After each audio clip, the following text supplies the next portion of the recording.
como vocês estão? Hoje, para nossa tutoria número 4 de técnicas de controle, nós iremos falar sobre o controlador PID. Então, esse controlador PID ele é o mais utilizado na indústria, quando a gente fala em ambientes industriais.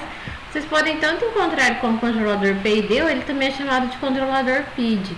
Por exemplo, os inversores de frequência, eles possuem dentro deles controlador PID ou controlador PID, e a gente vai ver como que esse controlador ele funciona.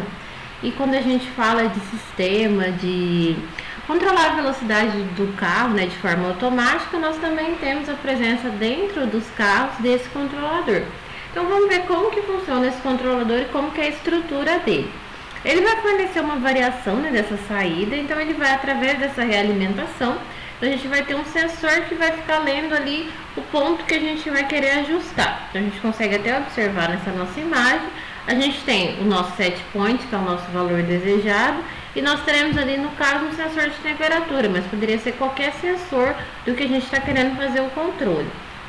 Dependendo do valor desejado com nossa variável ali do nosso sensor, nós vamos ter um determinado erro, que é o que? O que nós temos do nosso sensor, esse nosso valor que a gente obteve, menos o nosso valor desejado. Nós iremos ter esse erro. Esse erro a gente vai trabalhar nessas três variáveis, que é a variável proporcional, que é esse P, a variável integral, que é esse I, e a variável D, que é essa de derivativa ou derivada. E através de trabalhar, né, fazer os cálculos para essas três variáveis, esse P, o I e o D, vai ser adicionado esses três termos que vai jogar ali para a sua função de transferência, né? Então você vai ter uma função de transferência do seu processo. Então, através da decisão que esse seu controlador tomar, através de decisão de fórmulas matemáticas, para diminuir esse erro, né, para trabalhar esse erro, que nada mais, o que é o erro, né? A diferença que a gente vai ter do que a gente obteve do nosso sensor com o nosso valor desejado. Então, o controlador vai trabalhar para diminuir esse erro e essa informação vai ser jogada na sua planta.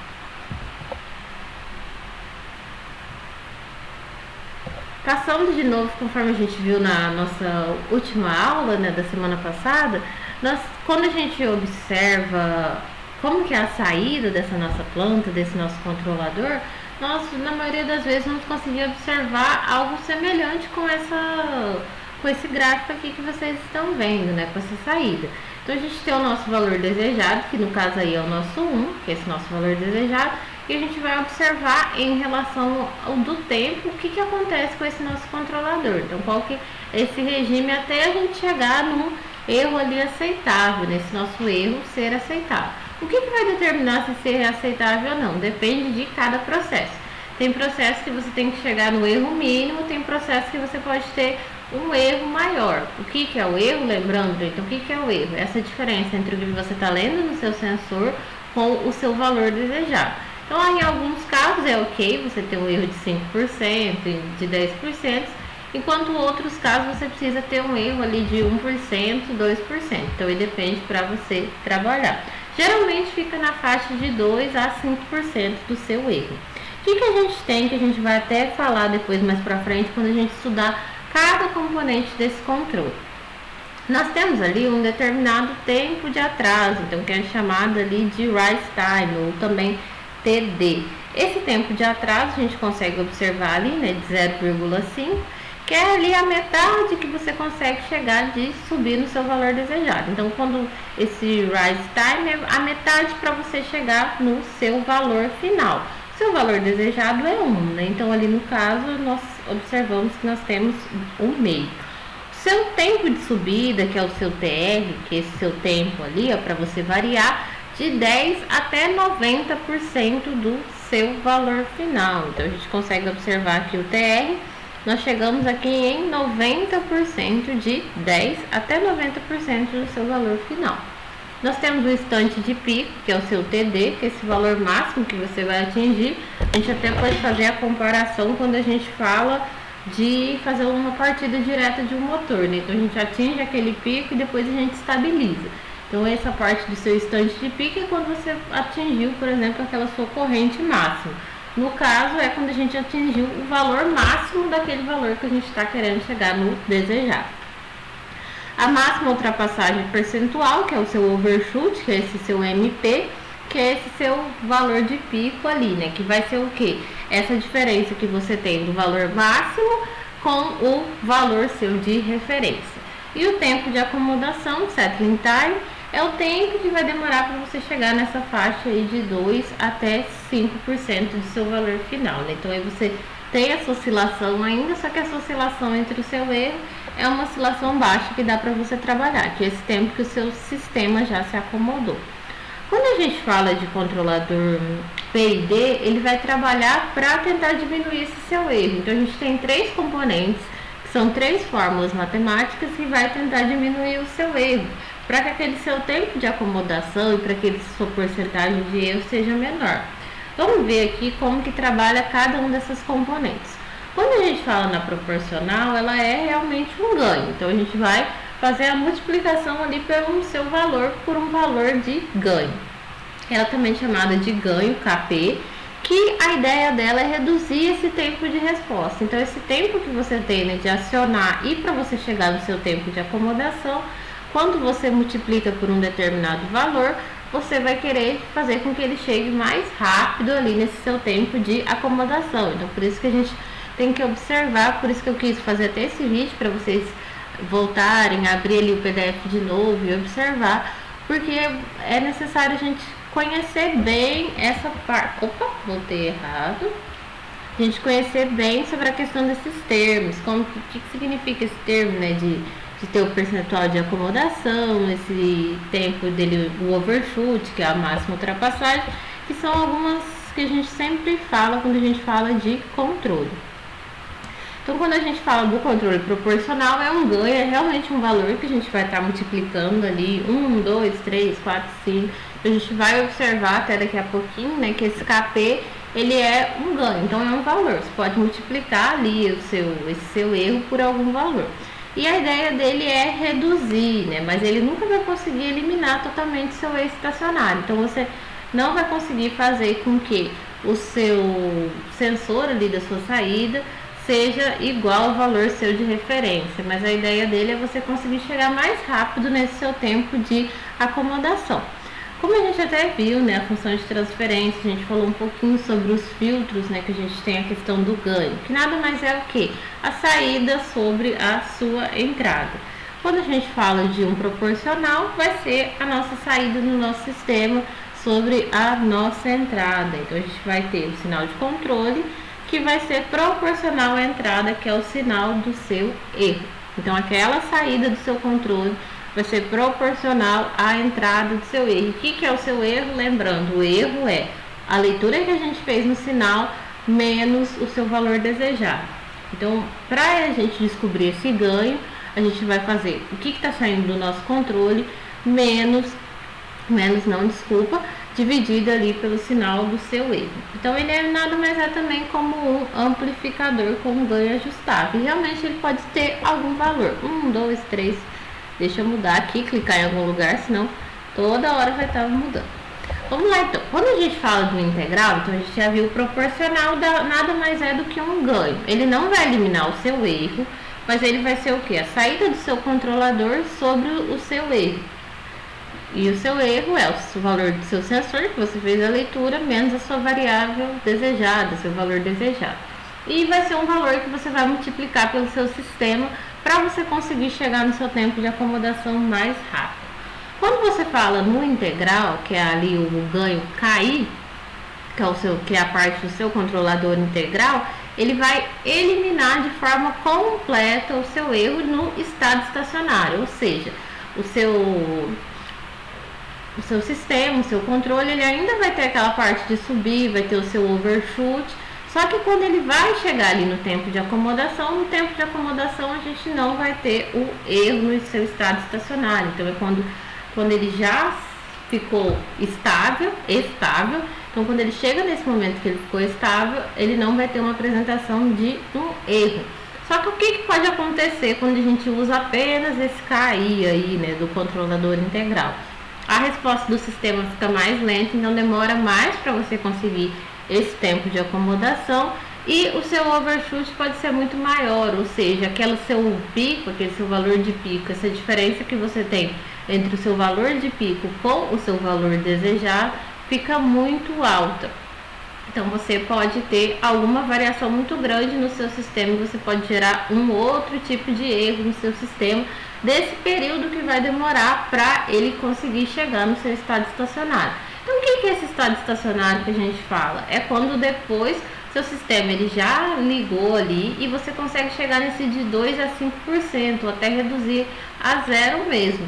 Então é nesse momento que você está trabalhando ali com mais próximo do seu valor desejado, é quando você chegou no seu estado estacionário, que o seu sistema está estável. E a resposta integral, como a gente vai, quando a gente fala, né, que a gente está integrando esse valor, ele vai aumentando ao longo do tempo, a menos que a gente tenha ali alguma coisa para parar ele. Por isso que a gente faz a combinação.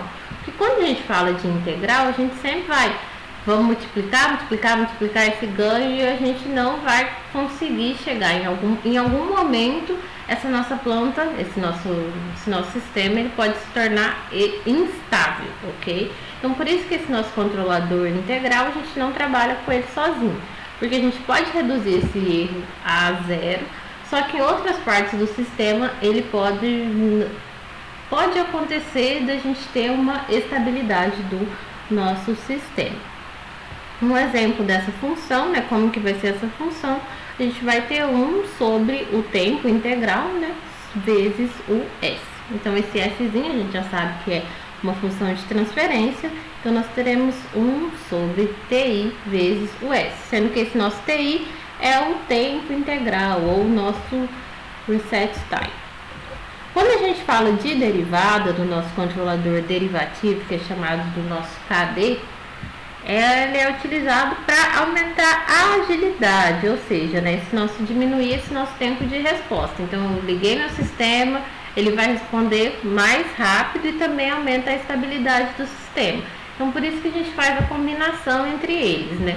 A gente tenta reduzir o nosso erro a zero, enquanto o outro a gente tem uma resposta mais rápida. Só que aí em algum momento eu aumentei muito ali o meu overshoot, que é essa diferença que eu tenho do pico com o meu valor desejado. Aí eu vou ter que fazer algum recurso para me reduzir esse meu overshoot.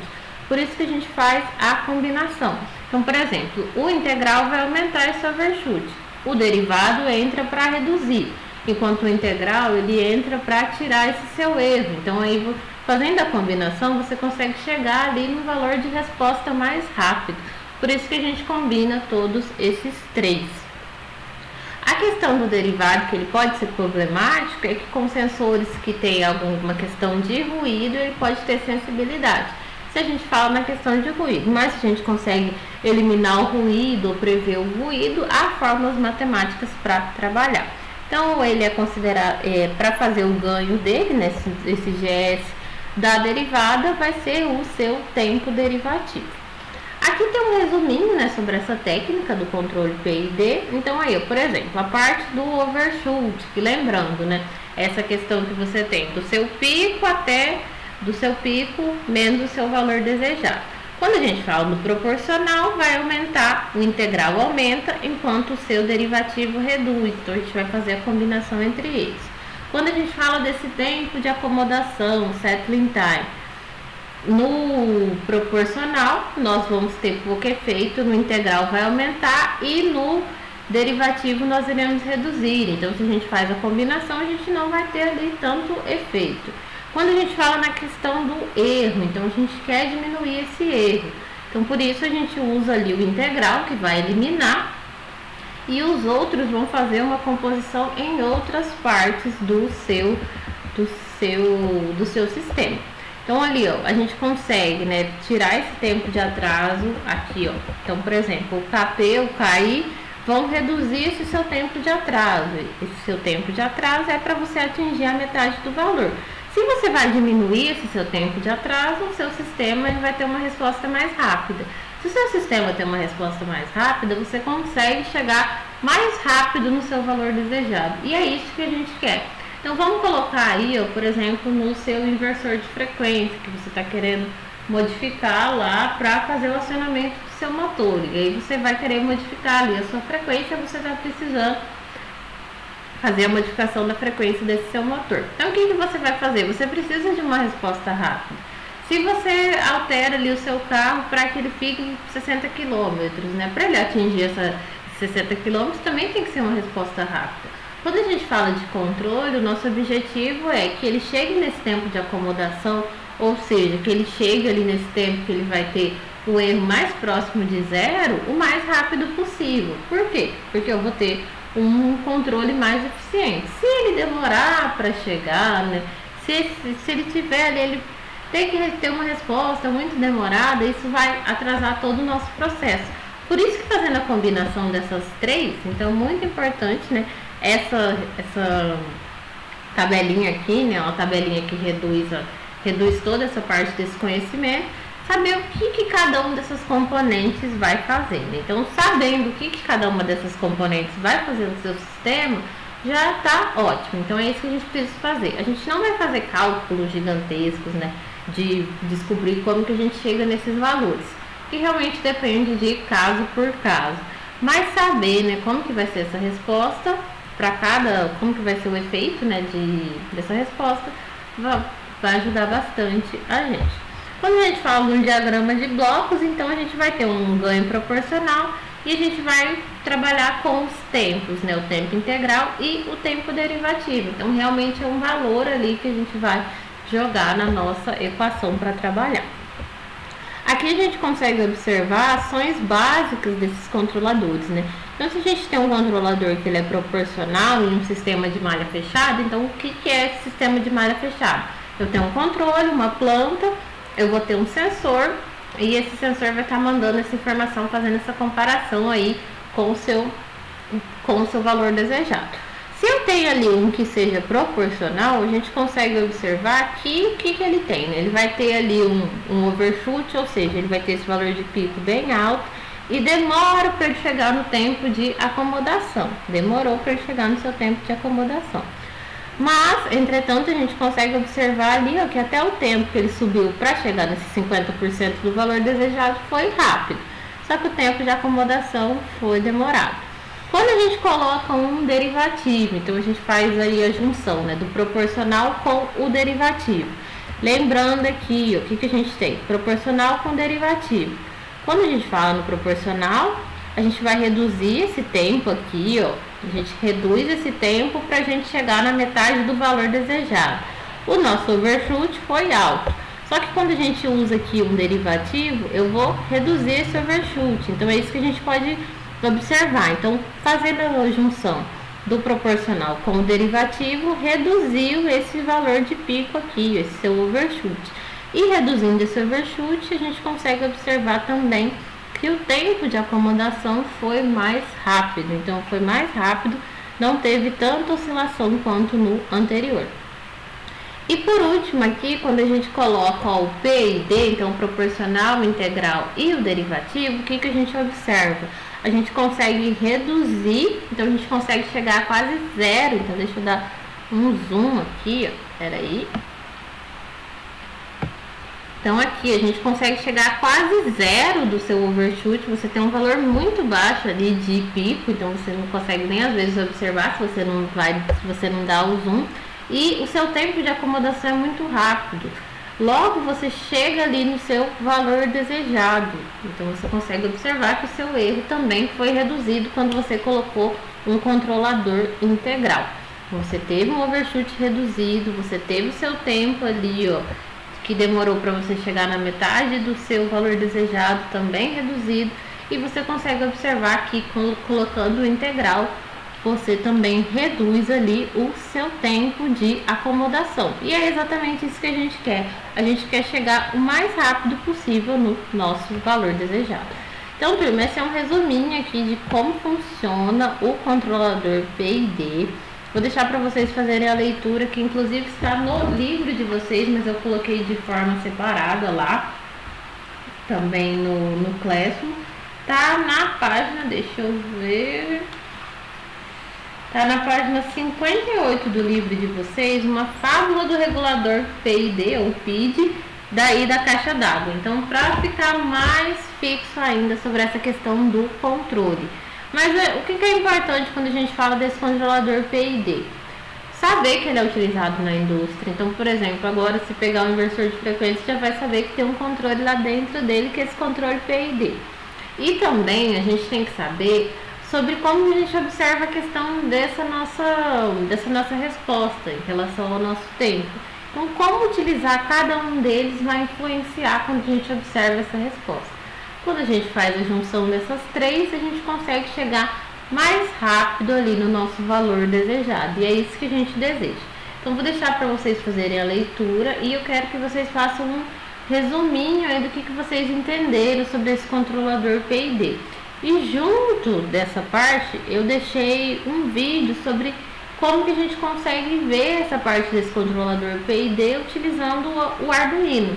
Então aí tem um exemplo para vocês verem. E aí qualquer dúvida a gente vai falando.